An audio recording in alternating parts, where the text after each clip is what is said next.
कल तक हम जिन चीज़ों के लिए दूसरे देशों पे आश्रित हुआ करते थे, अब हम उन्हीं चीज़ों को दूसरे देशों को सप्लाई करने जा रहे हैं। जी हाँ, यकीन नहीं हो पा रहा होगा, लेकिन हमारे पीछे जो आप स्ट्रक्चर देख रहे हैं, ये कुछ और नहीं बल्कि एक खास तरीके का इंजन है, जिस इंजन की सप्लाई विदेश में होने जा रही है। क्या, कैसे, इस पूरे मामले पर बात करने के लिए हमारे साथ दिलीप सर हैं, रेलवे से प्रवक्ता हैं। सर, एक बात बताइए कि ये बेहद ही खूबसूरत सा इंजन कहाँ जाने के लिए तैयार है?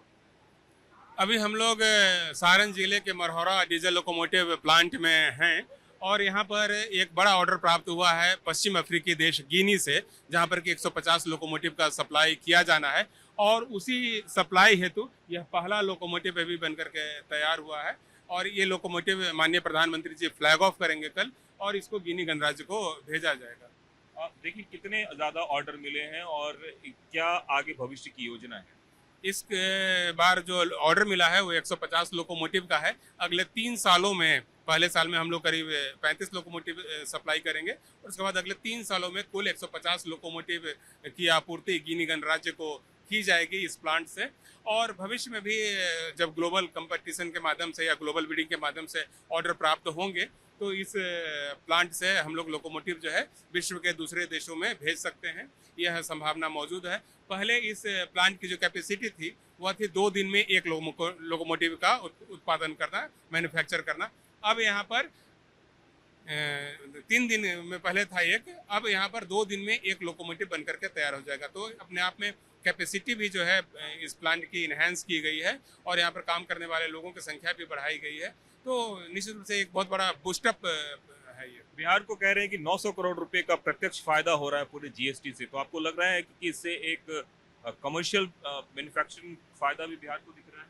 इस प्लांट से जो प्रोडक्शन हुआ है उसके आधार पर टोटल 1800 करोड़ का जीएसटी जो है वह भुगतान किया गया है और उसमें से 50% हिस्सा स्टेट को जाता है। तो निश्चित रूप से यह प्लांट जो है बिहार राज्य के जो इकोनॉमी है उसको स्ट्रांग बनाने में अपनी महत्वपूर्ण भूमिका निभा रहा है। बताया जाता है कि गिनी के राष्ट्रपति के गांव का नाम कोमो है और उन्होंने अपने दिल के करीब इस इंजन का नाम भी कोमो रखवाया। तो आप कितना लगता है कि ये 1-to-1 कम्युनिकेशन के तौर पर लोग अपनी इस तरीके को देख रहे हैं इस चीज को? गिनी गणराज्य को जब यह लोकोमोटिव सप्लाई होगा तो निश्चित रूप से वहाँ का जो इंडस्ट्रियल प्रोडक्शन है उसमें यह लोकोमोटिव बहुत महत्वपूर्ण भूमिका निभाएगा।